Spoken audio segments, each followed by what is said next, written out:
Welcome to the Blooming League of Original Podcasts.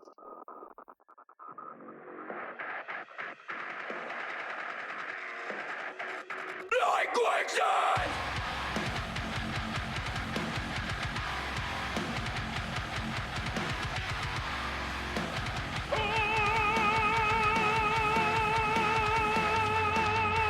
G'day and welcome to an extra special birthday edition of Thrash and Treasure, or as I like to call it in my fantasies, 3 guys naked from the waist down.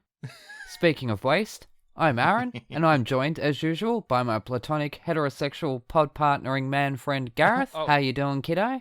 Great, yes. I always get thrown by your introductions. Oh, good. And, but no, thank you for pointing out my heterosexuality in case anyone was slightly confused. Well, it was Gareth, the wicked bitch of the West, but I thought you were, Yeah. I think you've got bitchiness cornered. Oh, so. Thank you. That's so sweet. It's like the nicest thing you have ever said to me in like 8 years. There we go. How was your week? Good. Yes. Good. Because, Really? it's a little bit, we had a beautiful weekend and on the day we're recording it, bucketing down with rain in Perth, which is good. It? So we get to say things like, well, it's good for the garden and, the lawn's loving it and all that sort of horse shit. But no, it's been good. It's been good. Yeah. Oh, lovely. I love the rain. I love to put like tin cans, like coffee cans and stuff like that outside my bedroom window and listen to the percussion So romantic. at night. It's lovely. Yeah. No, I really like the rain. It's refreshing. Well, I've actually had a really productive week. I wrote 3 more pages of my next novel. Oh, Yay, good. Golf claps. Pat on the back me. I actually got off my ass and sat down and actually wrote something that wasn't podcast stuff.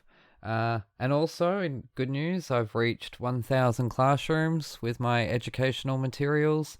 Oh, wow. That's all sort of acting, drama stuff. So that's a lot of students. Their futures are being screwed up by me. Hey. So I guess I can feel good about that. Okay. And one of my plays reached 500. So that's pretty cool. I mean, other stuff's got different numbers as well, but those 2 milestones, I'm pretty rapt with because, that I've learnt a lot over the years and now I get to pass on that through educational means, not just by sitting there boring people with stories and anecdotes. That's what this podcast is for. So, yeah. They're going into the arts. Their futures are fucked anyway. Anyways, guess what? We have another diva in the studio today. Oh, nice. But I must warn you all, do not look directly into those eyes, nor that smile, or that jawline, not those arms, and certainly never that... Wait, where was I? Didn't you have somewhere to be, Gareth? Anyways, when our next guest isn't spinning around Gander as Kevin T in the Australian company of Come From Away. Oh, I thought you looked familiar. He can be found in lockdown. Please give a warm, gratuitous woof whistle to Mr. Doug Hansell. How you doing? Welcome to the chamber. Thank you very much. I don't think I've ever been introduced quite like that ever in my life. Okay, well, you're on this but I'm show very now. well. How are you? Yeah, I'm good, thank you. Well.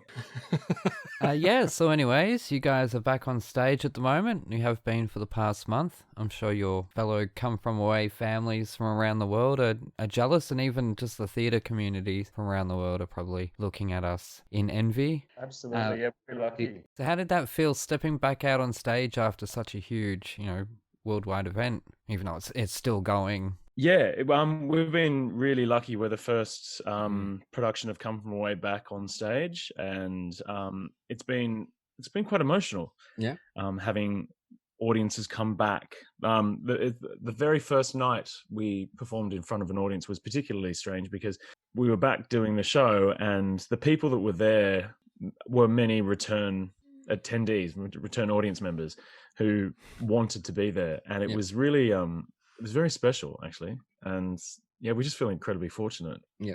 What advice would you have for sort of other professionals around from Broadway that have taken time out from a role that they might have played for a year, like you guys had, and then they've got to step back into that role? So what advice would you give them? Yeah, I mean, look, I sort of hesitate to give anyone any sort of advice because I think people know their own art and they know what they're doing.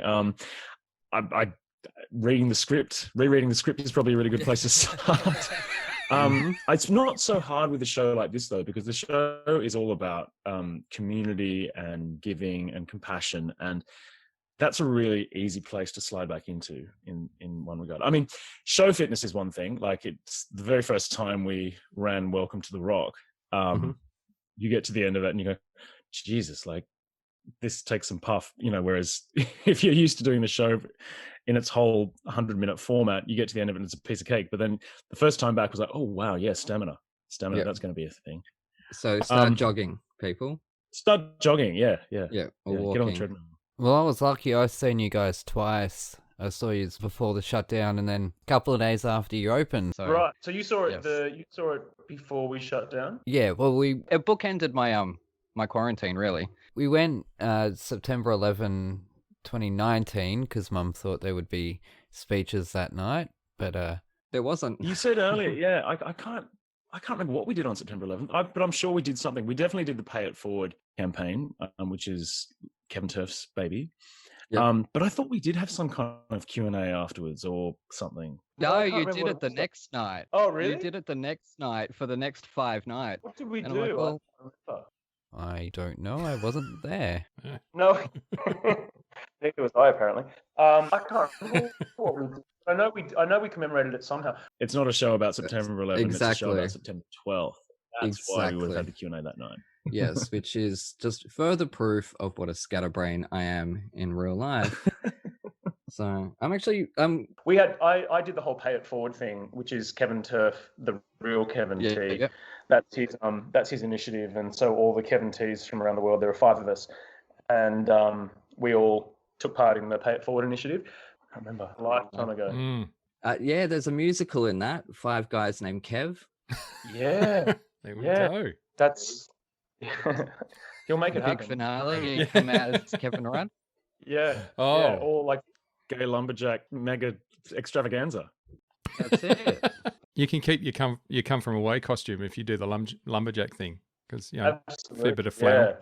Yeah. Yeah, I think he did. I was on Broadway HD last night, just looking for shows, future episodes for us, yep. and what Gareth might be forced to watch. And I was scrolling around and I see Who's Your Bag Daddy, and I'm like, well, clearly nobody. I recognize the title, so I click on it, and lo and behold, there's you in that bloody lumberjack jacket, and I'm like, did you nick that from the theater? When you To left be Melbourne. fair, it's not the same. It's not the same jacket. But Okay. I did when I got given that jacket for Baghdadi, I was like, wow, I'm sort of cornering the market now. Lumberjacks of various sexual persuasions. Baghdadi wasn't a gay lumberjack, but yeah, he had it going on. Marty Bouchard had the lumberjack chic going on. Baghdadi was really fun. It was very scary. It was sort of terrifying because I replaced the actor who was originally meant to do it about a week before we opened.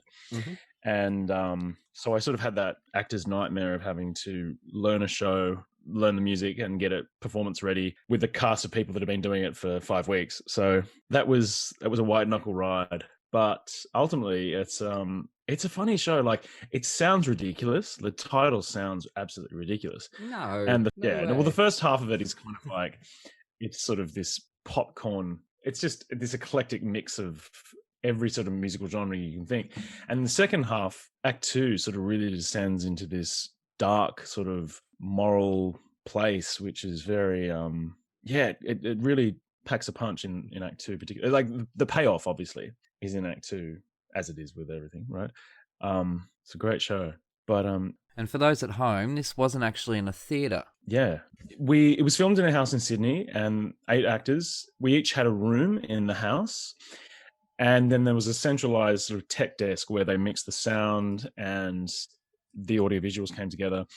And basically, we all performed into a GoPro, having the feed in our ears, and yeah, it was all done, 5 performances streamed out live.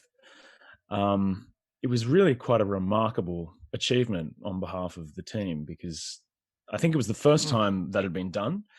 And it's, shows what happens, invention is the product of necessity. Is that how the saying goes? I can't remember. No, necessity yeah. is the mother of invention. That's right. Other way around. Necessity is the mother of invention. Yes, Yeah. I meant to be Yeah. the scatterbrain on this podcast. Yeah. No, I did top the school in English, but you can't tell anymore. I wanted to actually just wanted to ask a question on that performance. So when you said it was all mixed, so was that streamed in real time and you guys were? Yeah, absolutely. Okay, wow, that's quite a feat. Yeah. Yeah, so there were 5 performances and they all went out live. And I think people bought a coupon to access it. Yep. And then it was in conjunction with Broadway HD, so they picked it up as well. But yeah, it was really quite a remarkable feat, and the closest thing to a live performance that could be mustered at that point in time. Yeah. Yeah.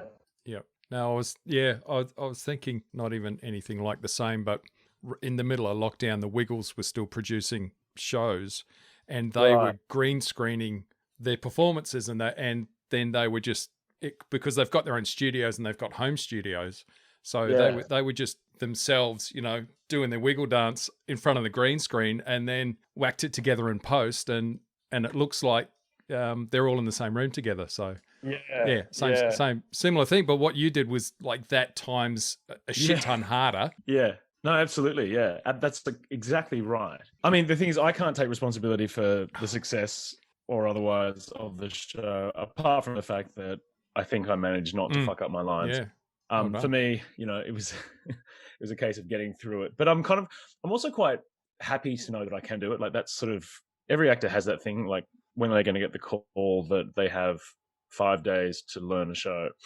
So yeah, I probably wouldn't be, I'd still be daunted the next time, but maybe a little less so. Cool.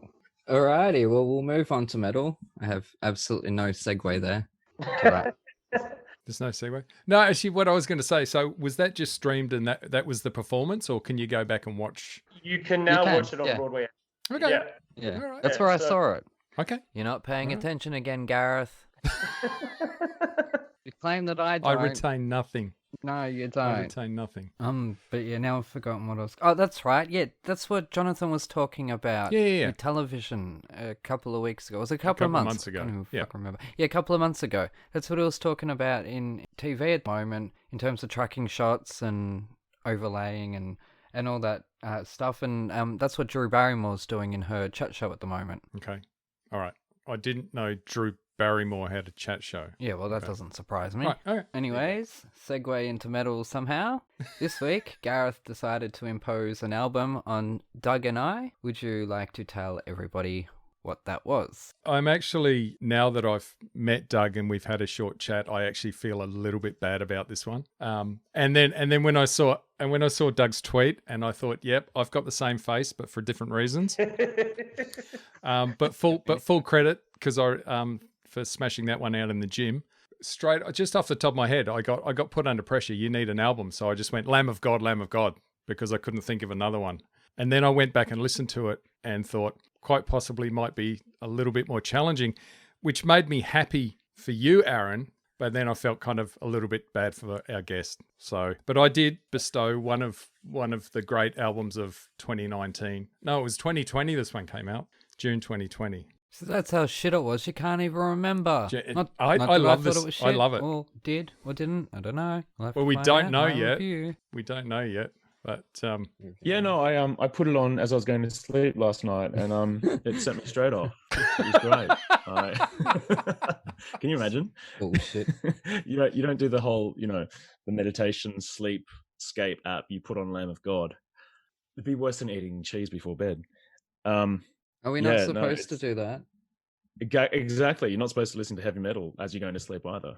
I don't think you're meant to listen to heavy metal at all. Yeah, that's it. At all. Full stop. Snap. There you go. No, I actually listened to it when I was on the treadmill today at the gym. I sort of thought that's my homework. And I posted that thing on Twitter, and then Simon Maiden, who's in our cast, he said, I said, like, I have to listen to this entire heavy metal album. It's going about as well as you expect. And Simon Maiden, who's in the cast of Come From Away, he plays Oz. He wrote back to me, goes, your idea of heavy metal is a swift Mahler adagio, you fuckwit. Simon Maiden, you are welcome on this show anytime, mate. Anytime. With an attitude like that. if I find out that you've quoted that on this podcast, there will be blood. So challenge accepted. Oh, fantastic. So your understudy will be taking over from now on, will he? I'm guessing. Yeah. Yes. It's a moment to talk about Yes. and just how like stunningly beautiful and just like spectacular Isn't human she? she is. Like- She's personality, she's Hmm. beautiful, and she's a fan of mine too. I mean, like, so what's not to love, Mutual admiration society. She is delightful, isn't she? She is. I'd love to be in a show with her at some point. Like, Yeah. she'd be like, I don't know, Cabaret or, I don't know, Brigadoon. I'm just joking, Brigadoon. I don't want to do Brigadoon. No one does. But yeah, she's great. Please don't do Brigadoon. I'm not going to go see it even if both of you are in it. It was absolutely nonsensical. So Yeah. What you should do is do a podcast together and put it on our network. Mm. yeah, sure. Because that's something you can do from home. We'll talk about that after today. Yes, we'll talk about that after we get the actual episode recorded. Yeah. Yeah. It's almost as if it's a normal episode, Yeah. but it's not, because it's my birthday episode. Yay. Yay! And for my birthday this year, Gareth blessed me with a Lamb of I God. did. So, Yes. would you like to hear my review? Yes, I would. I don't care, but I do like to hear it. You are so mean to me. Anyways, when I first saw the cover, I thought it looked like the titles for a cheesy spin-off of Touched by an Angel. But upon pressing play, I found myself being touched by an anglerfish. What sort of Beelzebub bullshit is this? Although Marenta Mori is a desirable title, as all I wished for was a sign that my death was nigh. But Nay. no such luck. And instead, I had to put up with Growly McGrowlison for 2 mind-numbingly dull songs before Reality Bath had me wishing for an acid bath. But not all is lost. Living in the suburbs of Melbourne, I've never known the joys of being driven nuts by jackhammers, but after this eponymous album, I know what it's like to take a jackhammer to the urethra. Oh. Speaking of eponymous, She's my favourite character in Les Mis, and that's what this album made me, Les Miserables. Frankly, whilst the calmer, less rackety moments of the drums made for a slight relief, I can't help it that this album gave me a new colossal hatred for lambs. And metal. Especially lambs that smoke 3 packs a day. My curiosity, among other things, peaked when I saw that the hot as fuck Jamie Juster, oh hey girl, is on track 7, but unfortunately, this was indeed a poison dream, and not a wet dream, as I was hoping. Wait, where was I? Alright, poison. Has anybody got any fucking poison? Shit. You've given me some stinkers in the past 21 episodes, but this one stinks worse than an abattoir without aircon in the middle of a heat wave. in fucking Frankston. Oh yeah. Speaking of waves, well not really, I just needed a segue into track 8, the unfortunately titled Roots. Yes please, who's first? Although, I couldn't help but wonder why it was a plural with roots, droughts, however you say it, because this album seems to have only one direction, into the garbage. Mm. Wow. Bloodshot Eyes was a slight relief, and I could certainly imagine some stoner metal heads sitting in a suspended state of euphoria, hearing the sheer brilliance in this track, which I can only really sum up as meh. Nice. The final song, yet another ridiculous pounding from Oscar the Grouch's drunk uncle, was aptly named for you, Gareth. Oh. You ain't off the hook, after promising both Doug and I something nothing too heavy, only to give us both the metal equivalent of what it would have sounded like when the Titanic split in half. God help me. Now, let's pray. Lamb of God, you may take away the sins of the Lord, but not this shitty music. How embarrassing, Gareth. I cannot take you anywhere. And just like my novel's Amazon rating, 0 fucking stars. Now where's a fucking Panadol? Wow, lucky you two are friends. Like, that is fierce. Imagine getting a review like that as an actor. Jesus. Would you like one like that? Because I can roast you like that if you want. I mean, not now. That's your first 0, No, it's not. isn't it? Is it? Okay. No. Hang on. No, I've closed Excel. Alright. I'm not impressed. Oh, really? I don't know. I was optimistic. What there. the hell was that, man? Shit, that was shocking. This isn't fucking Jurassic Park. I'm not talking to dinosaurs. Yeah. I didn't hate it that much. Oh, hey. I got to say, I just couldn't tell one song apart from the other. I was just like, I mean, I didn't hate it, but I was just like, is this the same song? Have I got this on repeat? And I was like, no, it's just like, that's the same. Yeah, I was like, what? Yeah, so I worked up a bit of a sweat listening to that. Yeah. And I'm still sweating thinking about it. Well, look, there are different levels. What we've got here is metalcore, I think. Yeah. And this is exactly what it sounds, hardcore metal. And it's very polarizing. I've said it a lot of times, there is a disconnect between myself as the listener and this like, even if I'm fucking pissed off, this type of music's only gonna make me even more angry. I don't feel like it's cathartic in any way, shape or form, like these metalheads keep saying it is. And I can't connect with that at all because I can't fucking understand them. Yeah, diction. They need to work on their diction. They need, and melody. Singing through the diaphragm. Like, imagine doing that 8 shows a week. Imagine doing a heavy metal concert 8 shows a week. Yeah, no. Or even a heavy metal musical. I wonder if anyone's ever written a heavy metal musical. Rock of Ages. I hated myself as soon as that left my lips. I'm like, no, that's not. Apparently, there's a Motley Crue musical in the works. Okay. Apparently. Right. But there is a metal musical. It's called Repo the Genetic Opera. It's actually pretty bloody good. The music in it and the singing is palatable. It's got Sarah Brightman. Unlike this, which this bloody metalcore nonsense doing my head in just talking about it. I can't even hear the fucking... I can see you're proud of yourself. It warms my heart. It warms my cold metal heart. Your face is red as fuck right now. You look like a hairy hemorrhoid. Randy Blythe's vocals are challenging to the vocals. They sounded like farts. Sorry, Doug. Look, it's pissed me off. It's probably not a. I can't tell. It's probably not a morning album for me, and I have to be in the right headspace quite often to listen to Lamb of God. And what headspace is that? Nihilistic. Misanthropic, for crying out loud.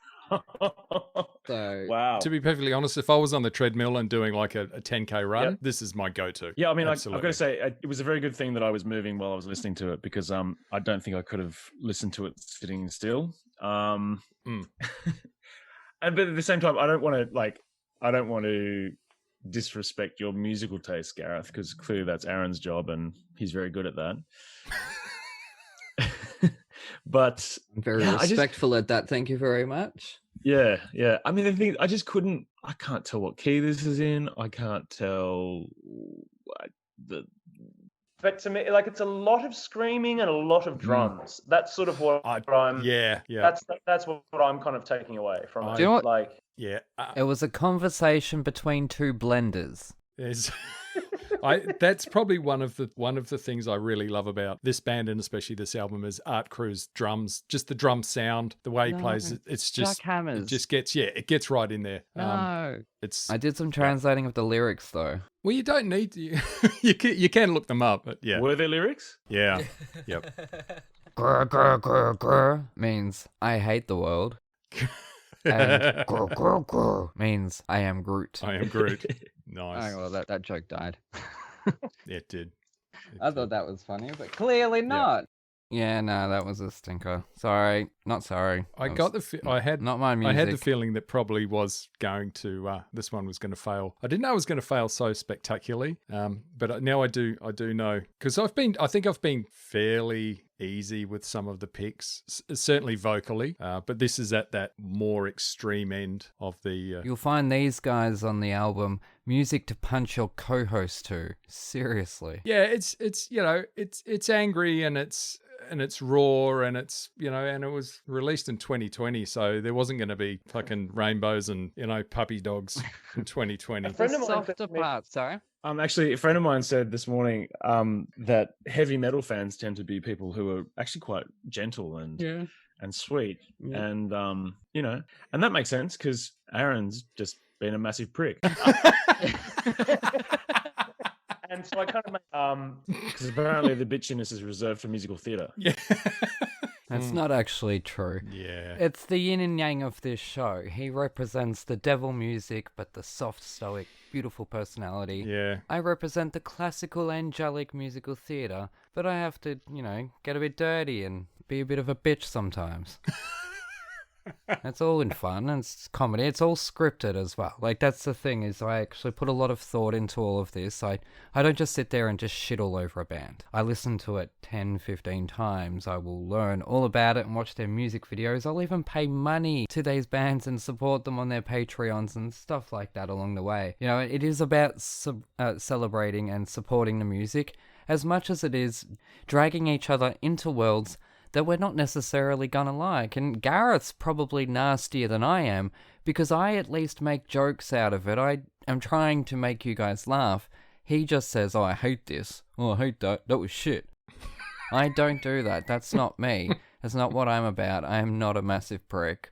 But nice try. Right. Have one, am not one, okay? And Gareth, you better be thankful that Disney's not fucking suing me this week, or I'd be twice as pissed off as what I was. Yeah. Disney. Anyways, this album certainly wasn't Disney. It was not Disney. There's not a lot of God in there either, really. No. It's actually funny because when they first started, Christians jumped on them, thinking they were a Christian metal band, along the lines of Barren Cross or Striper or that sort of Evanescence. thing. And they're not metal. And They're not Christian either. it's quite funny because people, I don't know, people jumped on it expecting to hear heavy music with a positive message, and what they got was Lamb of God. Love so thy neighbor. yeah, which but they're an acquired taste, and definitely not for the casual fan. An acquired taste, what, like rocket fuel? Yeah, bit like too many tequilas. Tequilas as in to kill your spirit. Sorry, mate, you did bad this week. Well, actually, Doug, did you listen to the whole album or just kind of? Yeah, I did. he I was sings. taking a jerk on that. He thinks it might have been the same fucking song over and over again for all we know. Shit. Yeah. I had my headphones in, and I was so disappointed because about 30 seconds before the end of the last song, my headphones died. Oh. So actually, I didn't listen to the entire album. I listened to where it starts to get really, really good. Oh, you missed those 30 seconds. Yeah, that's the twist ending there. Like you just missed the whole deal. yeah. It all Okay. made sense after that, Yeah. I'm sure. Oh, I honestly. I'll go back and listen to it again. I'm sure you will. I don't believe you for a second. Yeah. No. Um, 0 stars from me. Mm. I'm going to give Zero it 2 stars because it's a work of art, and I think everyone needs some encouragement, don't they? Out of 5? out of 20. That's a quarter of a star. Well, We do out of 5 stars on this show. it's actually half a star, but Oh yeah, is that? Oh yeah, because it's 2. I don't fucking know, man. Yeah. I'm a writer, not a mathematician or whatever they are. a mathematician. I don't know. Goodness gracious me. So no, I think 2 stars just because it's a work of creation, and And for the record, I always do point out when I like things and when, bands are talented or they've got great voices. And I'll also point out where I see the potential. Don't I, Gareth? No, you do. Potential to, go on to other things and other areas and kick ass there. I just didn't see it in this one. As do I. You At didn't all. find anything in that one. I did know. I mentioned the softer moments that were palatable. That they were a nice relief. But as I don't know if you can see my book, a minute fucking 40 of peace. That's all I got in that whole album was a minute 40 of peace. Yeah, that was the intro to Memento Mori. Yeah. I know. I was listening to that, and when the drums hit, I thought, yeah, you got lulled into a false sense of security, thinking, yeah, this is some kind of proggy, atmospheric-y stuff, and then splat. If it's any consolation, I was telling my trainer about it, and he's like, oh yeah, my wife loves Lamb of God. So I was like, oh well, okay, here we go. It's so random. Yeah, I know. how cool is that? Yeah. No. Mine definitely does not. Anyways, I think this conversation's jumped the shark now, so I Wow. think we're going Is to it? jump ship from the shit of nightmares to the ship of dreams. Mm. yeah, that was good. That was clever. Thank you very much. I write all my own jokes. Yeah. And Gareth. Yes, you do. We'll be right back after a word from these friends and sponsors. Doodaloo, doodaloo, doodaloo, doodaloo, doodaloo.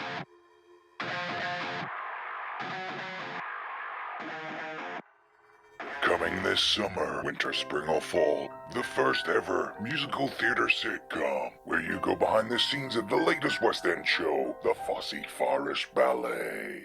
Where's the important stuff? Aha! £1,000 a week ensemble rate. Ah, that's what Mamma Mia likes. Starring Philip Joel and a West End cast featuring Kerry Ellis, Darren Day, Louise Demon, and Oliver Saville, and more. It all started in 1987 when I was a jobbing actress working in a diner. Yeah, it's just I had a really bad experience when I was touring Australia with a wombat. Darling! Mwah, mwah. La, la. How long have I been mentoring you? 3 months? 2 years. So her name is Henrietta. The horse. Yes. I've managed to secure you an audition for the biggest, most innovative, and the latest show to be going into the West End. Joseph and his Technicolor Dreamcoat. Think more along the lines of Panther. Frozen. You can watch this episode for the price of a coffee. Simply go to www.thefosseforestballet.com. Any and all profits go back to theatre charities, acting for others, and the Theatre's Trust. You'll laugh, you'll cry, and you'll see a grown man in sparkly tights. Tight nights. Nice. Tights.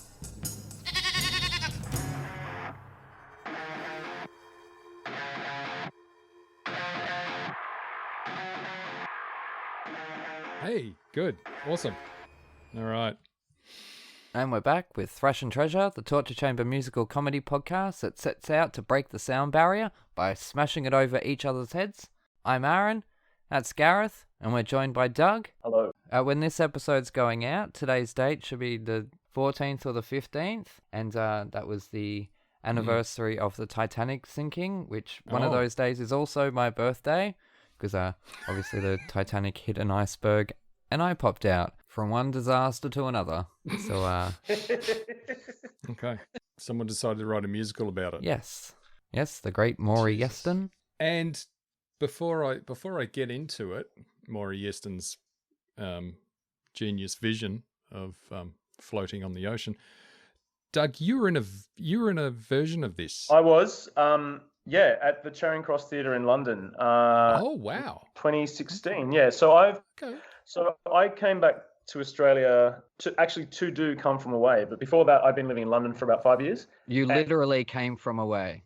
I did come from away. Yeah, You are the titular come from away. I'm the eponymous Come From Away. On your own. Well, actually, no, not on your own, because there's a bunch of Americans in the show, isn't there? So that's true. sorry, you're not that special. Anyways, moving on. I'm kidding. Go. Yeah, no. So, Titanic, I did it. It was in 2016, and it was one of the I think it was the first musical that I did in London. I'd done some plays and some TV stuff, but yeah. No. So, and funnily enough, as a kid, I was absolutely obsessed with the Titanic. Like every statistic that there was to be had, I had it in my head. I think they've all gone now, but I still know that there were 706 passengers who survived, and I think 1,522 passengers died, or something around that. It hit the iceberg at 11:40 p.m. and it sank at 2:20. California was 10 miles away, but didn't have its radio on, so it didn't come to the rescue. The Carpathia was 4 hours away, I think 55 miles away. Yeah, all these ridiculously, all these like. Now move the camera. Move the camera. I want to know you weren't reading anything. The Wikipedia page is open. Because I saw you do the cue card thing, and then you moved to the next guy with the cue cards. No, there was this book at the local library that I just used to borrow every second week. Yeah. And it was this big book on the Titanic, and I was just obsessed. Wow. There's even a Danielle. How random is this? There's even a Danielle Steele novel called No Greater Love, and if you know who Danielle Steele is, she's this horny romance writer, and I can't remember how, but like someone gave me a book of like the book No Greater Love, and I was like a 12-year-old reading about this Titanic sinking and all this kind of shit, and all of a sudden like he runs his hands across her breasts and down, and I'm like, what the fuck is going on here? I was like, later realised who and what Danielle Steele was, and I think that if you're all gonna die, yeah. You're stuck below decks. We're going down. Okay, me too. Yeah. So in this London production, you played a character named, well, not a character. You played a person named Charles Clark, I believe. Yeah, I did. Yeah. He was a second-class passenger eloping to the New World. Well, it's not that new by that point. Eloping to the US with his aristocratic lover, Lady Caroline. I can't remember what her name was. Lady Caroline something or other. And it's kind of like the poor boy meets rich girl kind of Leonardo DiCaprio, Kate Winslet storyline of Titanic. Although it's nothing to do with the film or the storyline of the film, apart from the fact that the story takes place on the same ship. Yeah, I was going to say. So yeah, you were the Leonardo. Wow. Yeah. Well, all right. Well, when I was reading about some of the people that died, or even some that were on the ship, I noticed that Charles Clark had written in his journal or a letter or something like that, "If we make it to New York." And just imagine if that had been said today in 2021, the conspiracy theorists would be flying with it. They would be having a field day. There would be crisis actors, it'd all be faked, there'd be manipulated footage and everything. No one would believe it was real because of that one sentence, "If we make it to New York." That's the state of the world we're in at the moment. Do you know what? You've just made me think. I mean, what I tend to think happens is that when you're learning a show, it sort of gets uploaded or downloaded, whatever you want to call it, to your brain. And then once you finish the show, you remove it. Yep. Remove it, right? But I can't remember being conscious of the fact that Charles Clark was actually a real person. I thought he was either a creation or a conglomerate of a couple of people. But you're saying that he actually existed, and I can't remember that being part of my process when I did that. I'll have to send you the link of what I was reading, but it was quite interesting. Yeah. However, this musical, which we listened to the original Broadway cast recording from 1997, starring the great Michael Severus, Bald Hottie himself. Yeah, let's talk about bald men. Oh, look, I could talk about bald men till the cows come home. Well, hang on, at least the Bears. Yeah. But we all know the Bears ain't coming home anytime soon. But anyways, moving on. There we go. Speaking of which, I noticed, Doug, that you did We're Going on a Bear Hunt, which is pretty much every day of my life. Yeah. However... yeah. Yeah, there's no question. I just wanted to make that joke. Anyways. See, laughter. Not so massive prick now, is it? Moving on. I'm only here basically to say the horrible things that he doesn't want to say. Yeah. I have to make him look good. It's because I don't have awful things to say. That's bullshit. Because he's the heavy metal gentle soul. I am. It's bullshit. And I thought we were going to talk about Underbelly. Because Underbelly? I haven't seen Come From Away. So. Oh yeah, you did Underbelly, didn't you? I did Underbelly, yeah, with Jonathan LaPaglia, Ella Scott Lynch, and Matt Nable, who's a fantastic actor. Yeah. It's fun. Oh yes, no, he was in Arrow. He's really good looking. Anyways, continue. Well, yeah. I think if that's who I'm thinking of, he was in Arrow. I think you're right, yeah. He was Ra's al Ghul. Yeah. Okay. That's where I know him from. Underbelly was a few years ago too now. It was a few. What was that, 2012? 2013? Yeah, it was 2012. It's a while ago now. And I mean, look, I probably shouldn't say this because it was my bread and butter, but it's a really bad title. Like, badness. Underbelly badness. It doesn't make any... It's not a word. Yeah. All really bad. They were, yeah.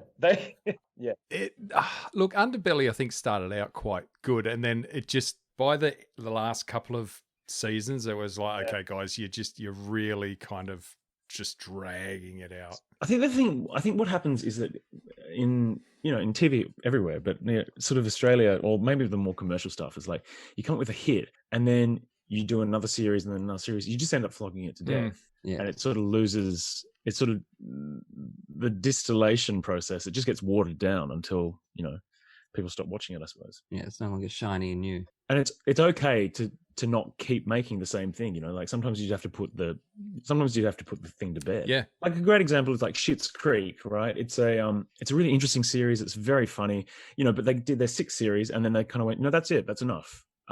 we don't want to overload it. Yep. And and it's the kind of series that you'll now go back and watch over and over again because it's finite. Yeah. It's almost like in Australia we're sort of so scared that there'll be nothing else, that we just keep making the same thing again. But we can be more courageous, I think. It's actually something I think the British TV does better than anyone, which is we're going to do something that's 6 episodes long, and they're 6-hour-long episodes. That's it. Exactly. Done. Yeah. And then you're sitting there going, wow, how good was that? And then they'll do it again on a completely different subject. Whereas we're kind of like the Americans, where we're just going to keep making this until people turn off. Pretty much. Family, so, everything. Or the funding runs out. Yeah. Which is probably, Or the UK will do one episode like, Hail, honey, I'm home, if you remember that one. No. Hitler and Eva Braun move next door to a nice Jewish couple. Oh my God, I want to see that. I know, right?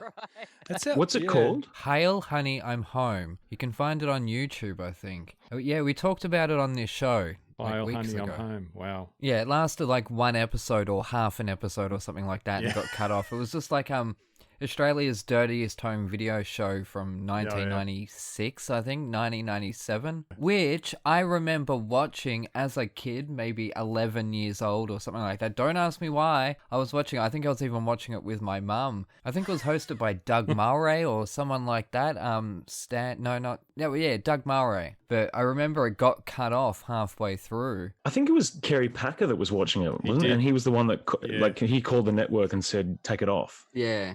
I think it was in the bath at the time or something. Oh, I didn't know that detail.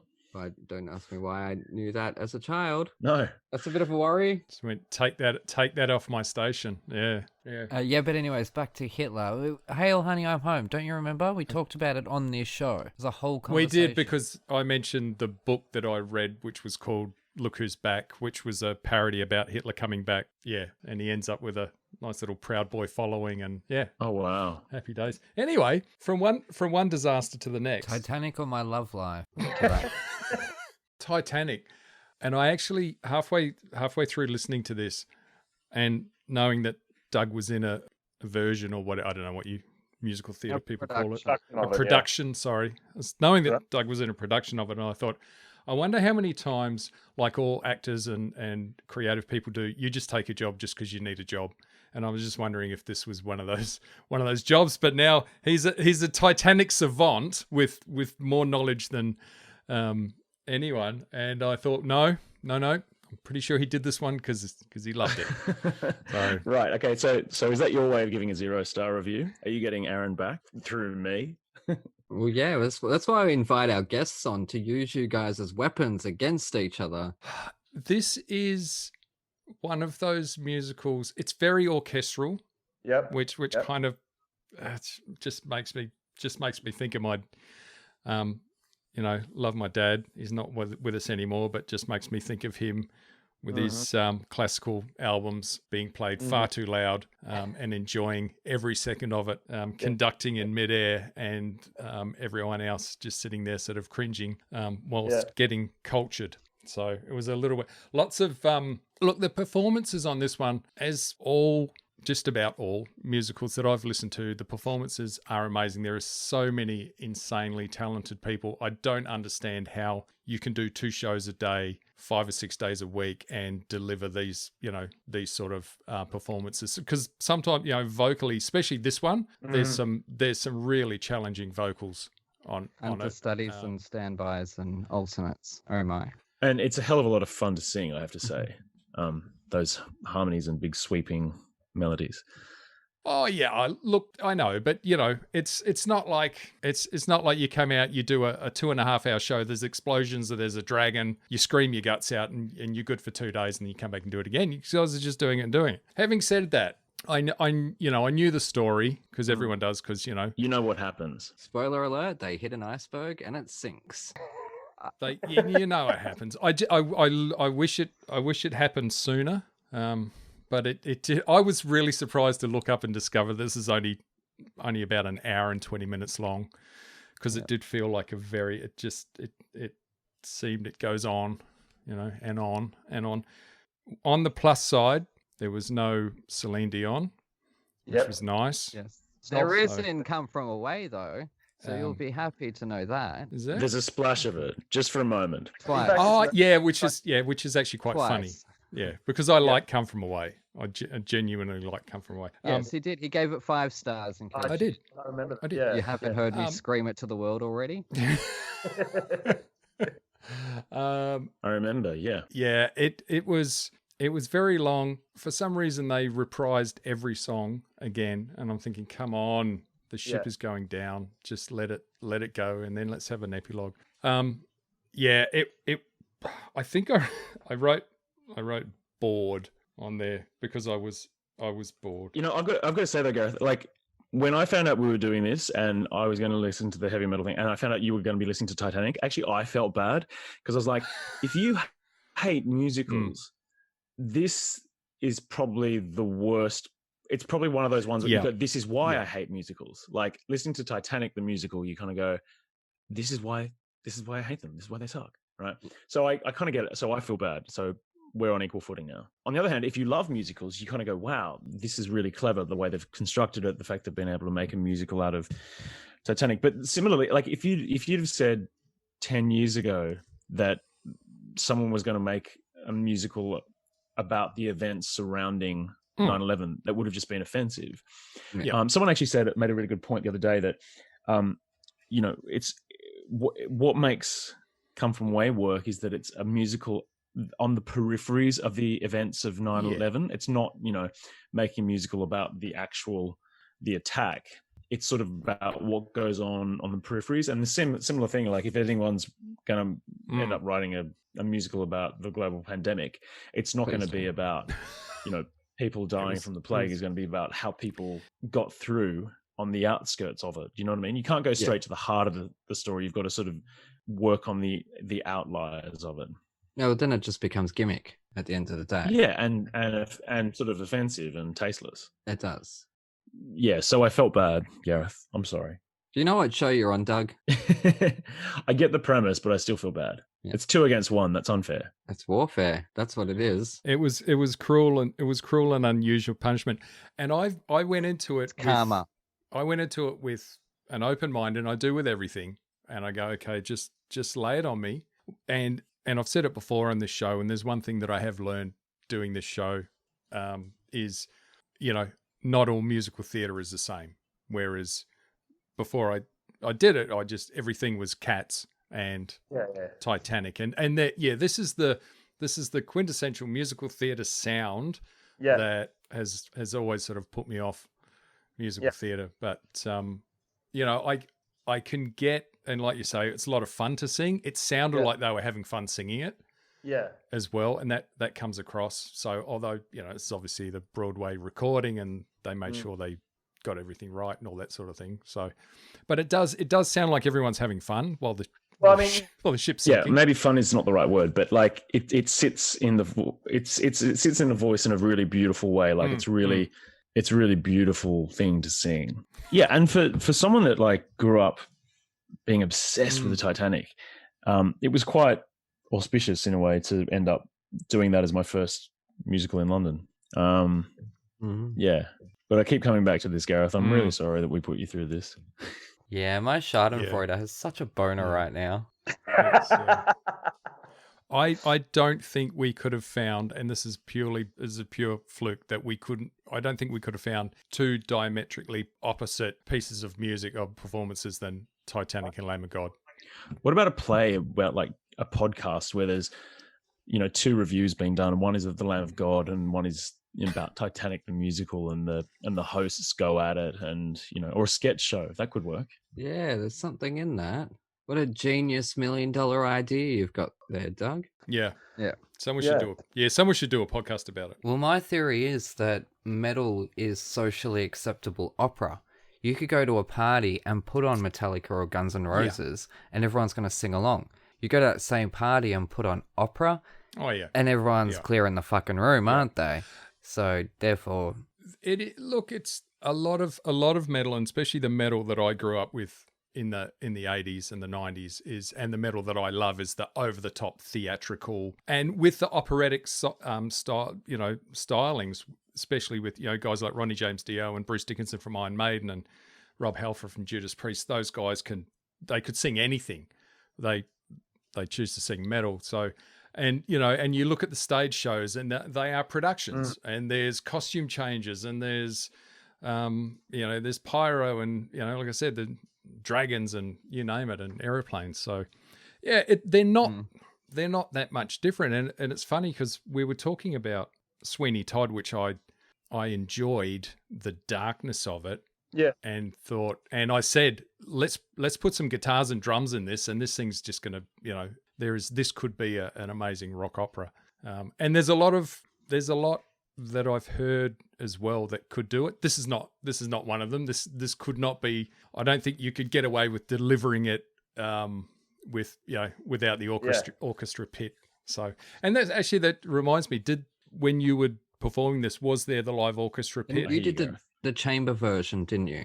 Yeah, we did the one with. I think it's actually modeled on the idea that the band on the Titanic that went down was a 6-piece band, and so they've done a chamber orchestration, which is for the same instrumentation, although probably with the addition of piano. I don't know if there was a pianist Titanic in the No, they couldn't fit it on the live raft. See, what I like about Titanic is that you're right, it's very symphonic, but I think that is sort of tapping into the musical taste of the time, like sort of Elgar sweeping melodies and sort of big strings and brass sections and stuff.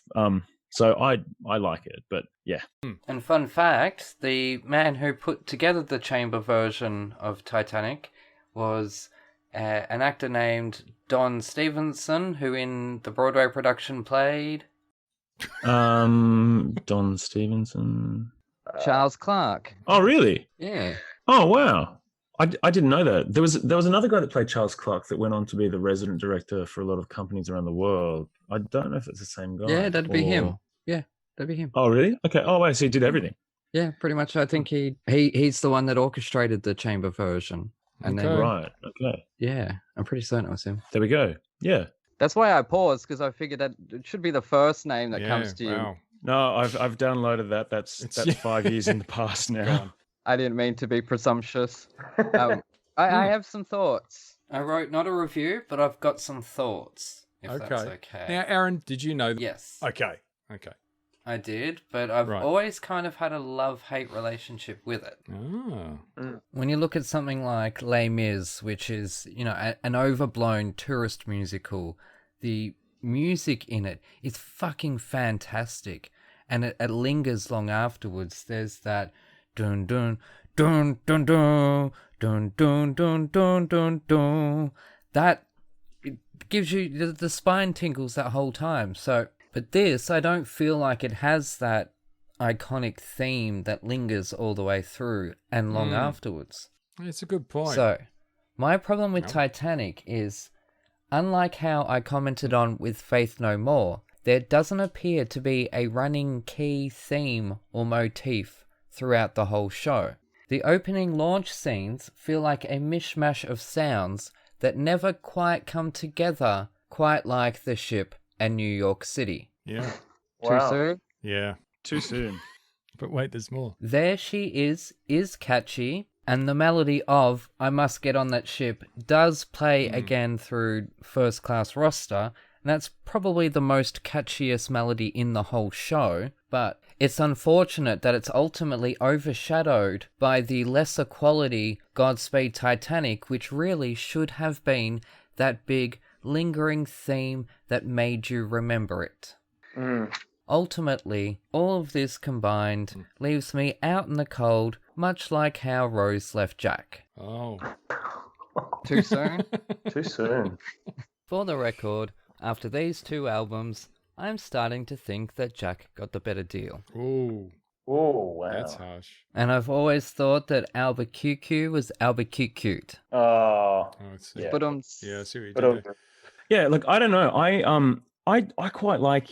I mean, I think I have to say my favorite part is Lift up the ramp, let go the lines, raise up her collars, and Yeah, that's I must get on You know what I mean? that ship. Yeah, that's the melody I'm I- talking about. That's Exactly. that's quite stirring. I like that very much. Yeah, that's the catchiest melody. Yeah. And that's the only catchy melody in this whole show, which should have, when you think about it, it should have something that lingers long afterwards. So the show you're doing has Welcome to the Rock, which you start off with and you finish off with, and it lingers with you long afterwards. Correct. So the thing with our production is what we had was we had a gangway at the front of the stage, and when it came into that Godspeed Titanic section, the gangway actually pulled away from the front of the stage. So it was almost like the ship was getting further and further away, and I think that worked really, really well. So, nice. I mean, you always have to take these things in. You know, it's listening to the soundtrack is one thing.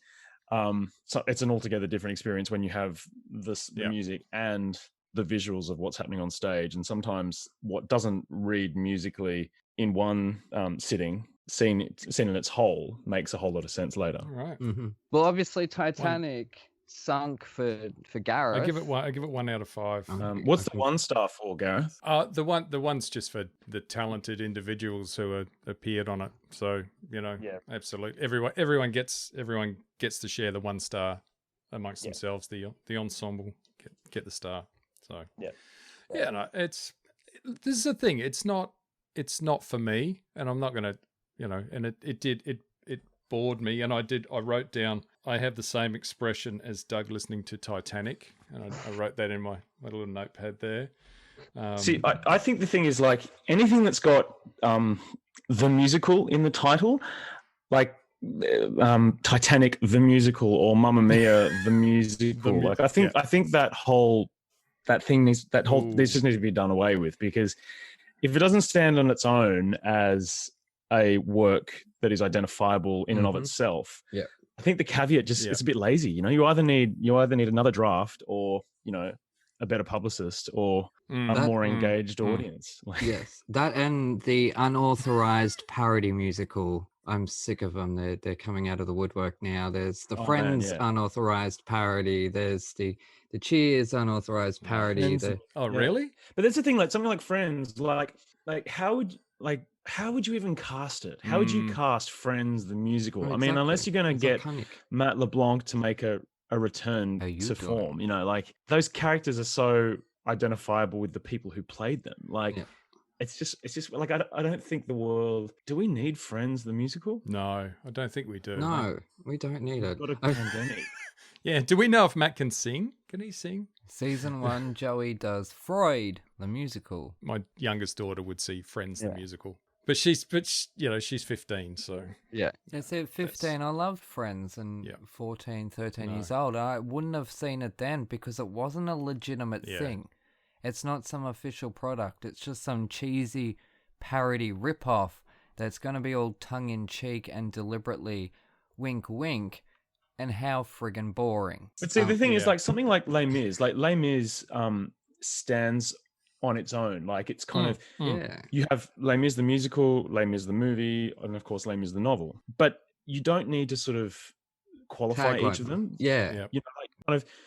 It's if you're on go to Broadway and you see Les Mis is playing, do your homework, you find out what it's about, it'll say in the blurb, but it doesn't need to be splashed in the title. I don't know, I just think it's a bit appealing to tourists. That's what it is. Well, yeah, but and it's a shame because do better.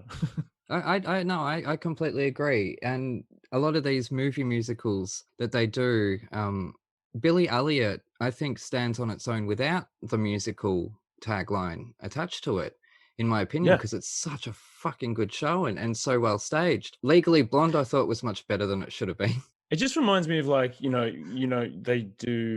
have Aladdin, right, the movie that comes out in the 90s, and then the next thing you have Aladdin on Ice. Yes, I saw that. If it's got the caveat, it's sort of that's what I think of. I think of, like, those sort of ice rink. High School Musical, the series. Yeah. Which it is a parody title. They've done that deliberately as a tongue-in-cheek jab at all this nonsense that they keep doing. But like Fun Home. It's not Fun Home the musical. It's Fun Home. You kind of go, or Dogfight. You kind of figure out. You do your homework and you figure out whether or not your partner's going to enjoy seeing a musical, and you know, Yeah. if they're not, don't take them to a musical. You know. No. Yeah, the giveaway should be it's on Broadway. You know, oh, Titanic on Broadway. I wonder what that is. Yeah, Yeah, exactly. Yeah. Yeah, West I End. believe when they did it on Broadway, I don't know if this is true or just me having wrong memories. I think the whole stage tipped, and eventually a okay. piano ran off the stage, and that was the signal to the end of the show. I've got a terrifying anecdote that sort of bears some resemblance to that. When I was about 14 or 15, I was for a school concert. I was playing the grand piano at the Sydney Opera House. As you do. And we're doing I was part of a band, and we're doing. Yeah, that's what I'm thinking. Like, look at me, Mr. Yeah. Famous actor with my personal trainer playing at the bloody Opera House. Goodness gracious Yeah, well, me, Doug. Sorry, I'm teasing. Shut up. And he said to me before he's not some sort of big famous actor, and I'm like, I never said that. I just said you're a professional actor.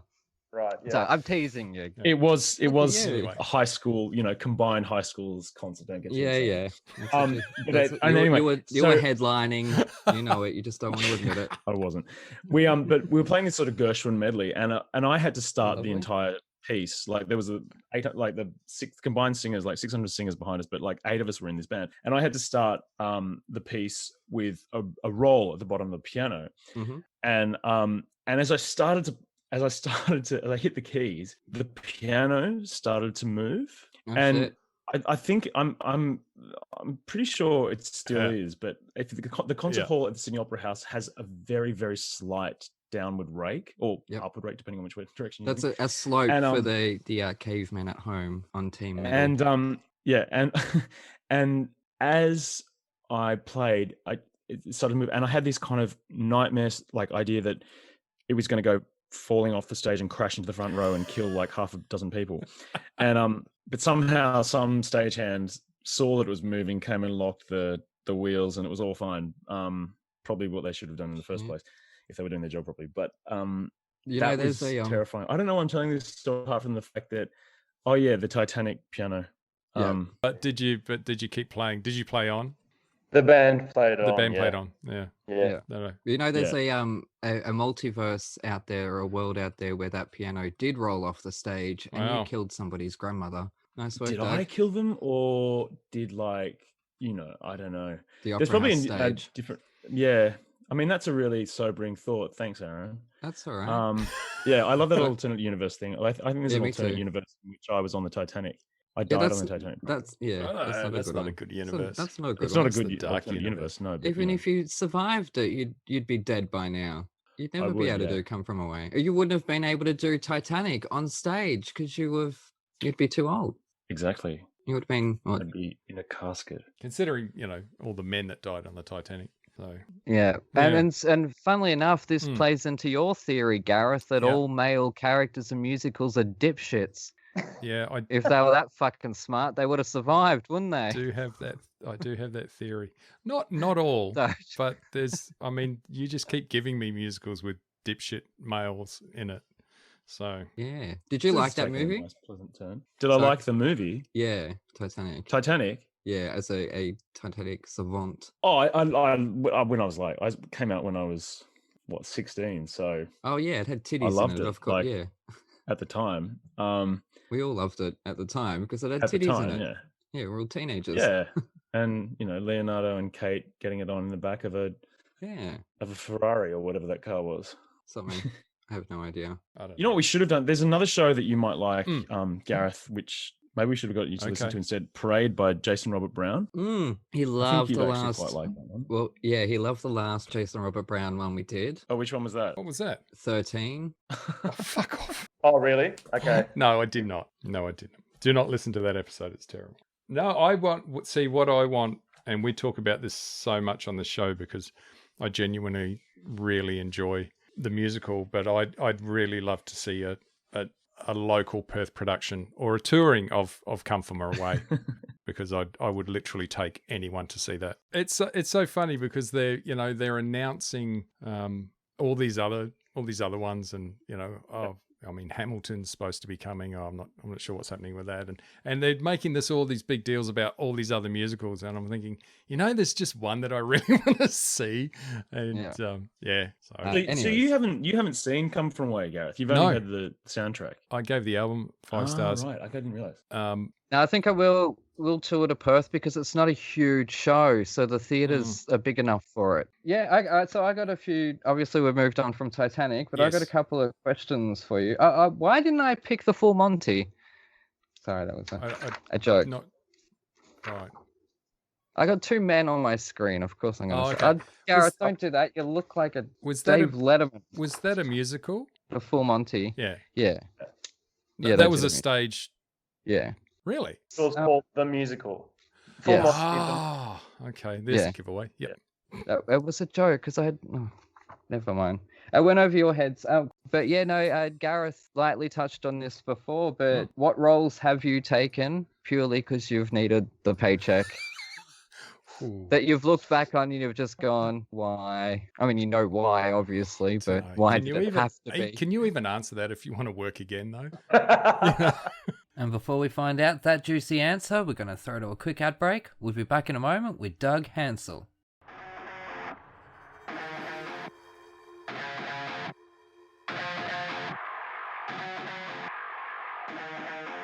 G'day listeners, Aaron here. While me and Gareth are taking a break, I thought now would be a great time to spill my guts. Well, not my guts, the fully fabulous Kristen Johnston's, whose hilarious yet harrowing memoir Guts details her roller coaster ride through all the excesses of Hollywood and the toll it can take on even the fiercest of bitches. Keijo has shed all pretense by opening up her heart and soul in this gripping tale, which will leave readers reaffirmed of their own inner strength and ability to kick some ass in this world. You may know her as Sally Solomon or as Joan Collins' Bedrockian daughter, but once you've dived into Kristen's guts, you'll come to know that she's nothing short of a warrior. Available now where all good books are sold, grab your copy of Guts today.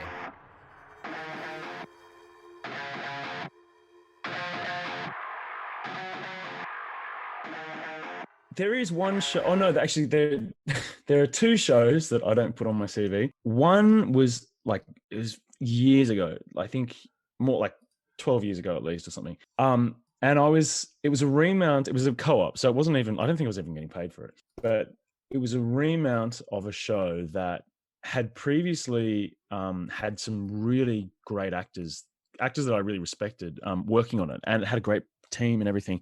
And I mean, I guess the fact that none of those people returned for the remount should have been a red flag. But I kind of, I found myself cast in this play, and I kind of went, and I always have this slight thing where I'm kind of like, maybe there's just something that I'm missing. Maybe there's something brilliant about this piece that I'm missing that, and I'll learn about it as I'll realize its, qualities as I go along. But then about 3 weeks out from opening, I kind of went, I have to leave this production. I can't do this. And then the other part of me kind of went, no, you can't do that. It's too soon. That would be unfair. That's an awful thing to do. Yeah. And then 2 weeks out from opening, I kind of went, I have to leave this production.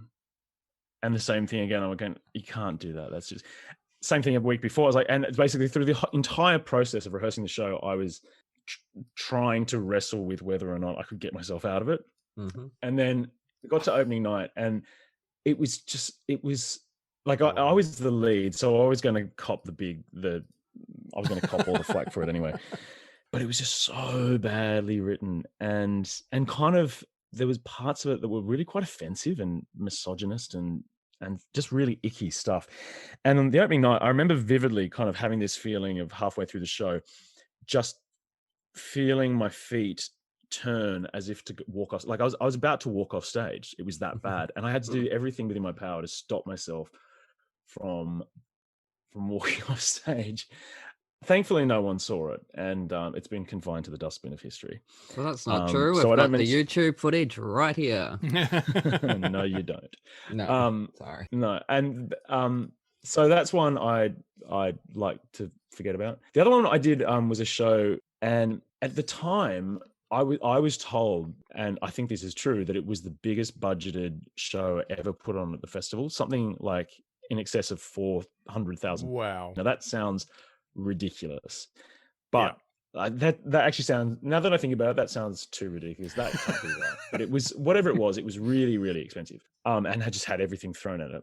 It's a cast of 15 people, and it was written by this very refined, distinguished, older English actor writer. Oh, I know who now. no, I can't tell you, but he That's but all right, I already he know.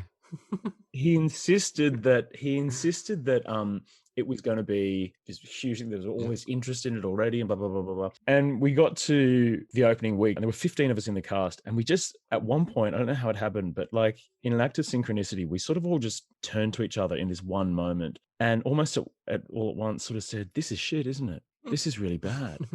And we were all just so relieved, because we kind of had been carrying this secret suspicion that we were involved in a dog's breakfast, but just couldn't share it with anyone. And then even after the reviews came out and it got slated, rightly so, the writer was still adamant that the reviewers didn't know what they were talking about, and it doesn't matter because it was going into the town anyway. It was going to make it, and it also just had a really dodgy title. So for those two reasons combined, I don't put that one on myself. Nigel Hawthorne.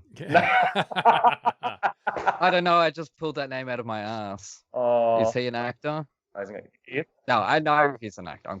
I was going to ask, because I've never heard people talk about reviews more than musical theatre people. Oh my God, yeah. And it also seems like, and you know, and I deal with a lot of bands and a lot of releases, and I write reviews all the time of live shows and album reviews and whatever. Does it really can that really make or break if you get a shitty review on opening night or opening weekend? Has it got that much gravity? I mean, it depends who it is, though. But I don't know. I don't think so. I think for the simple fact that if the review is correct, then the show won't last anyway.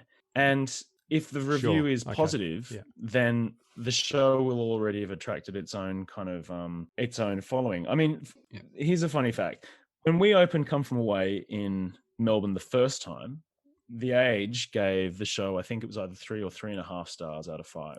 When we opened this time in Melbourne, The Age gave the show 5 stars. Now, it's the same show. Yeah. A couple of, cast changes, but that doesn't affect the overall impact of the show.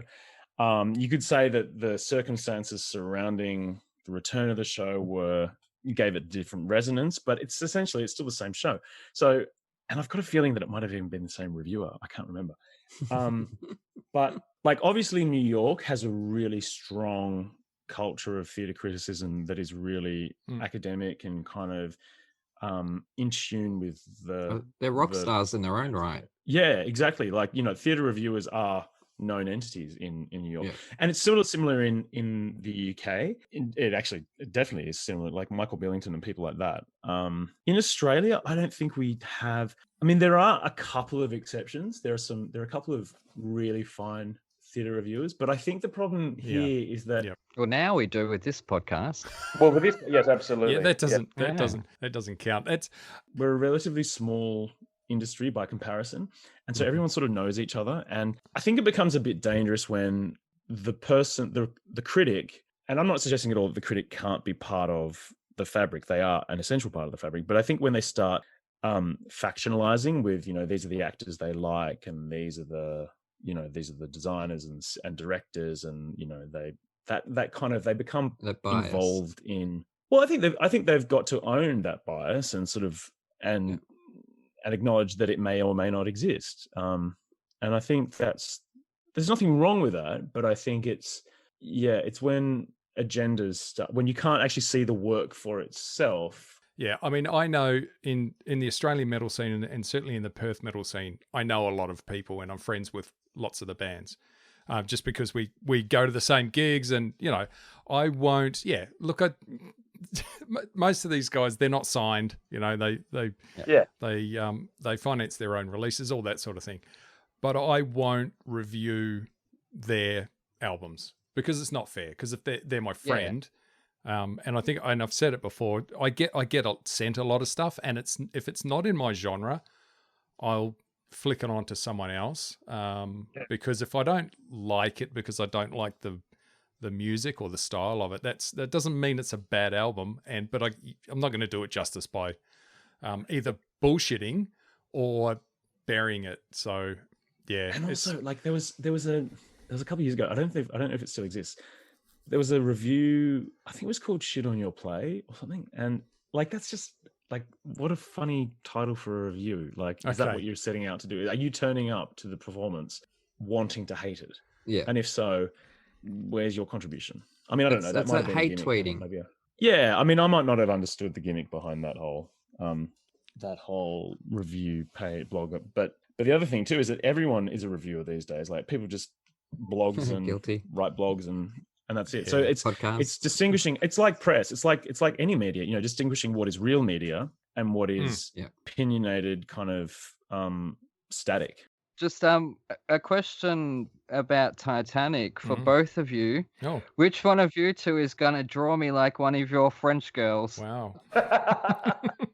You've performed in a lot of theatres. So which theatre across the UK or Australia has been your favourite to play in? Oh, that's really hard. I hate that question. I can't think of, it's because it's like, I mean, every theatre performing in the theatre is just a joy in of itself. I mean, in terms of the architecture or the design of a certain theatre over another, that's really, I mean, in Australia, the Ros Packer Theatre is really lovely. That's Sydney Theatre. It's a really nice theatre to play in. The comedies, at least from the audience's perspective, is a really nice theatre to play in. Backstage, not so much. You know, little, but it's, you know, it's an old theatre, so yeah. There's a really nice theatre, funnily enough, of all places, in Orange, in New South Wales, which is really quite a really impressive space. I performed there years ago, so I can't. It's not at the front of my memory. I think Canberra Theatre is quite nice. Canberra is a theatre. Canberra is a theatre. There's a famous theatre in Hobart that is apparently haunted that I've never been to. I've never been to Hobart or Tasmania, but I'd quite like to go and it's beautiful. Check that out. And it's the Theatre Royal, and apparently I think it might be the oldest theatre in Australia. Yeah, it'll be interesting to see what the Theatre Royal in Sydney looks like when it's opened. I performed there in Freud's Last Session with Henry Zapps just before it closed, I think. It's been closed a long time. And yeah, apart from the sound of the trains going underneath the seating bank, yeah, that's quite a nice theatre. It was. And we're going into the Capitol in Sydney, which will be an experience in of itself. So, yeah, I don't know. I think that, but I can't think of like my absolute favorite theatre to play in. That's a really tough question. Well, that is a small island, so maybe Come From Away will tour there since it's thematic. I don't think many shows tour to Hobart, like ever. No. I don't know I've ever heard of any big Australian tour. No. Not even Phantom of the Opera. No. It's a shame. Hobart's a beautiful place. Yeah, but I guess it's so close to us. It is close to Melbourne. It's like, yeah, they can jump on the ferry and come over. Like, why do we have to go to them? They can come here. Less of them. And are they even still alive? Like, what's happening with their COVID stuff? Like, I haven't heard from them in a year and a half or a year. Oh my God, it has been a year now, hasn't it? I think. Okay, yeah. Oh shit. Just an off-the-cuff question. I asked Lisa this the other day.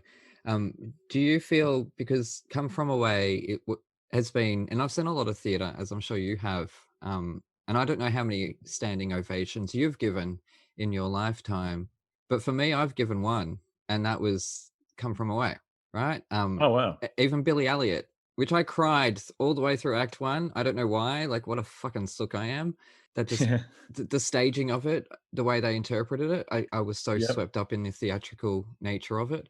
It was beautiful. And anyways, but Come From Away, I just naturally, I think I was one of the first people that stood up. However, I have noticed that audiences today seem to be very giving with the standing ovations. Come From Away aside, we're not including that. Have you noticed this trend that perhaps maybe it's being influenced by The Voice and Australian Idol, American Idol, reality TV, basically? I don't watch any of those things, so I'm not really. I don't know what influence they have. I don't think there's a huge crossover between the types of people that enjoy The Voice and the types of people that go and see, a a mammoth play or, like whatever it is. I do think actually, though, there tends to be more, I've noticed it more overseas. Like people overseas are more likely to stand up at the end of a performance and give a standing ovation. But yeah, in Australia, we do get them quite a lot in Come From Away, which is lovely. The show, I think, careers towards that sort of inevitability, and the fact that there's all this pent up energy that the audience only get 3 applause points, and so by the end of it, they're just ready to get out of their seat and leap to their feet. So it's sort of built into the show in a way.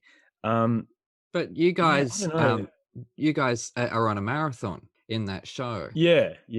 And we see that, and we're with you guys from the very, very start to the very end.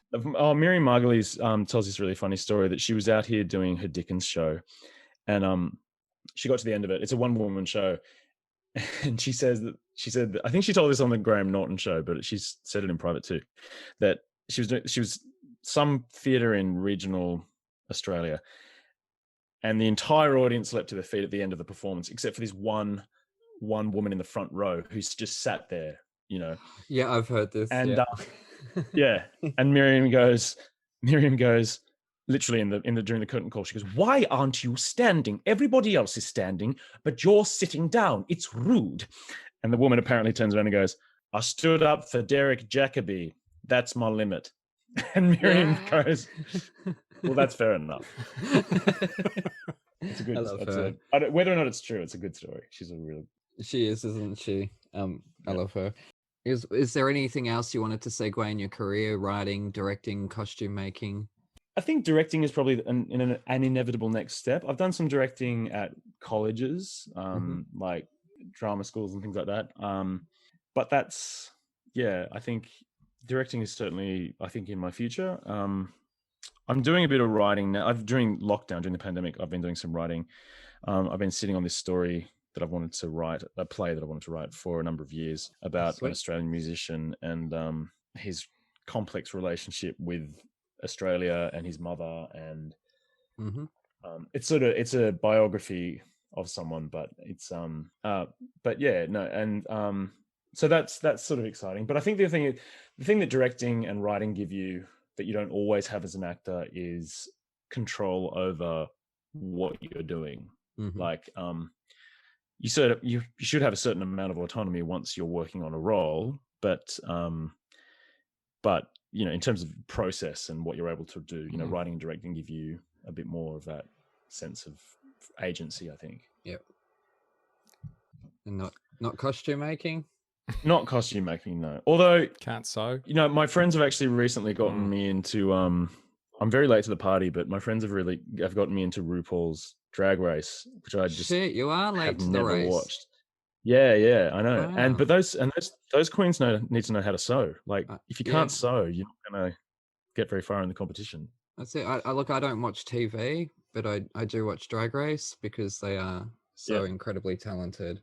Are you watching the latest season that's on, or are you going back to the start? Yeah. No. We're just picking up where we're at. Okay. You've missed a lot.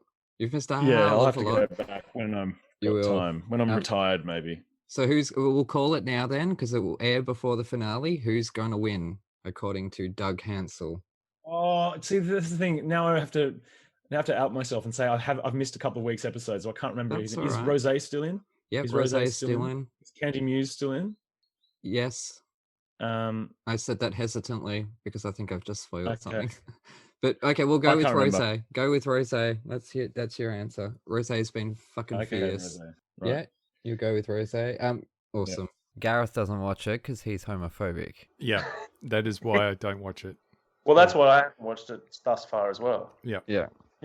I'm transphobic. I'm not homophobic. Don't like the gays. Yeah. No, not trans is fine. Just the gays. The gays are the worst. Okay. Well, at least you're not gandaphobic. It couldn't be further. It couldn't be further away from Hello Dolly or Titanic or Absolutely, yeah. But the genre of music, the style, is pretty timeless anyway. Any of that other dirge. Well, as we were talking earlier, Gareth, about swapping characters on the stage, it sort of plays into what Jane Caro was talking about the other day with the suspension of belief. when an audience walks into a theater, they are automatically suspending that belief. And so we buy into these actors playing these multiple characters with very little costume changes. And I can't imagine if they're going to do this proper movie version, and I don't mean the pro shot, I mean, there's a rumor that there's going to be a proper film version. It's on... look, at least it's on Wikipedia, so you know it's gospel. Yeah. But anyways, I can't imagine in that they're going to do, unless it's, Monty Python or something like that, obviously. Yeah, that's just a wig and a silly voice if you're Monty Python yeah. Exactly, that's what they do. They double up on characters, and you see it a lot in theatre, like a hell of a lot. There'll be some shows that may have only 8 cast members, but there's 15, 20 characters. So it happens a lot. Yeah. Yep. Yep. And you don't get paid by the character. So, that's good. You're playing 2 roles. Here's 1 paycheck. Thanks. Yeah. Yeah. Producers love that. I'm sure it pays off in split personality, though. All right. Should we swap albums for next week? Yes. Well, I think... I had one more question. Okay. No, ask you a question. No, I won't ask it. Okay. What? So actually, the question I was going to ask: how long is this season? I know you guys had like a year off at least. Yeah, or probably just about it. How long's this run? Have they any idea? By the time this goes to air, we'll be in Brisbane. So I think we open in Brisbane on March 28th, and we're there until I think March 10th, and then we've got a few weeks off, and then we open in Sydney early June. I'm kind of riffing these dates off the top of my head, but I think that's correct. Yes, you said March 10th. May 10th. Did I say May 10th? Sorry, to May 10th. Sorry, no. Yeah. Yep, that's all right. Yeah, no. And then, so close in Brisbane May 10th, I think. And then we open in Sydney in June, and we play there for several months. Yep. And then Adelaide and Perth. Damn it! I tried to trick you into answering. Adelaide for three days in September, and then no, don't be mean about Adelaide. Who knows? Yeah. Who knows? Yeah. No. Well, it's so tricky with border closures and things like that, and especially over here that they do like closing borders. So where any show that's happening in Perth is a local show. So.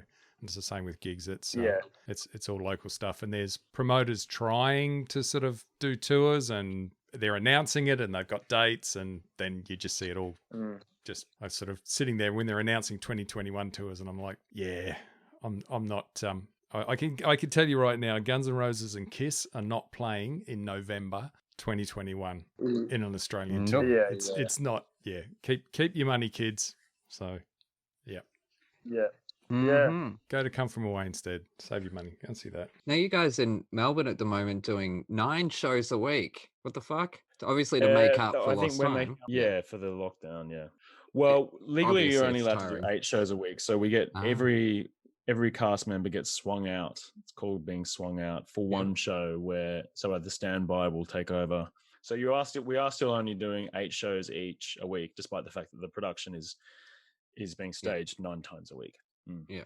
And I guess the more we have surprise lockdowns, let's hope you don't have one as soon as you get to Brisbane, like in the first couple of weeks, because that'd be a shame to happen to you guys. Well, we'll definitely be following the progress of the show on our very own show here, because at least Come From Away is something that Gareth does fucking pay attention to. Shit. I sent him anthrax recently and he didn't even pay attention. Did you? That was that mysterious envelope that rocked up at your house with the strange white powder in it. That was from me. Happy birthday. I thought you meant the band. Oh shit, wait, no, it's meant to be my birthday. Do you know what I got for your birthday? Why, what did you get me? Do I want to know? A ring? A new album for next week. So next week, we are absolutely thrilled to be joined by one of Broadway's hottest composers and lyricists and playwrights. He is a man that is so gracious to give up his time, and we're going to be covering his musical Big Fish, as well as 6 a.m.'s Prayers for the Damned, Volume 1. So we truly look forward to bringing you that interview next week, and we'll see if you can work out who that is by the big clue there. Just like shooting fish in a barrel, isn't it? So I was going to say, Did you get the? Were you given the choice, Doug, of an album, and you just went No, Barley's? I said I had no idea. Like, I don't even know where to start. And I think then Aaron just said, try this. But if you need help choosing, or you need help with that Gareth will help you. All right. Because Okay. he's meant to take charge of all that. Mm. Right. Whereas All right. I meant All right. to take charge of. No, I won't worry about that question. All right. Anyways, this was just as disastrous as all my other birthdays. Oh. No, I'm kidding, because this year we're on a cruise ship for my birthday, and 2 years ago I was also on a cruise ship, so that's a thing, because you know I love cruising and talk about it all the time. Get your mind out of the gutter, Gareth. Shit. Look, this is, I think, given the current situation, this is as close as you want to get to a cruise ship for a little while yet. Oh, no, man. I can't wait to get out onto the open ocean. Just kick back, relax, fuck off society. I just want to watch the ocean, man. That's it. With an open bar. And yes, open bar and open buffet. I can't think of anything worse than going on a cruise ship, to be honest. Certainly not one that just goes out to sea and back again. That I think I'd rather do serious damage to myself than do that. Well, the cameras. Maybe I'll save it to when I'm 140 or something. You know. Yeah. Actually, no. I tell a lie. There is. I actually friends of mine did this, and I would love to do it. I'd love to go on a cruise boat up the coast of Norway throughout the fjords and things. I think that would be sensational. Yeah. But the idea of going like on a cruise around, the Pacific or whatever it is, I kind of go, I don't know. I don't think it's for me. I did around Australia. Yep. Did you? Yeah, right around Australia. Was it good? It's fantastic. Oh my maybe God. I'm missing it. Okay. You are. It Maybe is my a lot of antipathy fun. towards the idea of cruising is limiting me. Look, it is. I took some friends to New Zealand, and they didn't enjoy it, but they still like got into the experience while they were on it. But they didn't enjoy it because they're happy at a campfire, so they're not luxury is not their bag, basically. So if you're happy being pampered and free food laid on, free alcohol laid on, you know what I mean? Like if you're fine with that, then then you'd be happy. Exactly. No, I do love cruising, and that's But yeah, on that trip we actually did the New Zealand fjords, like Milford Sound and Doubtful Sound and all that. Absolutely freaking gorgeous, like you wouldn't believe. It's like being at the end of the earth. It's like looking out into the bushes, looking for little hobbits that look like Gareth. Yeah. Everyone from New Zealand looks like me. Right. We all look the same. You're looking awfully David Letterman at the moment. I've decided to grow because we had a 5-day snap lockdown, so I decided to grow my beard a bit longer. There's no reason for it other than I go through stages, whereas it's usually sort of not as stylish as Doug's, but that kind of length, and then I go a bit longer. And he's as stylish because he's on stage, mate. He's got he's a character. I know that's all. It's all makeup. I know it's all this. It's all special effects. Latex and glue, wig glue on the face. Which is what they use in Drag Race. But Okay, we should go. Yeah. But anyways, we should probably round up the episode. Yes, we should. We've kept Doug long enough from his beauty regime.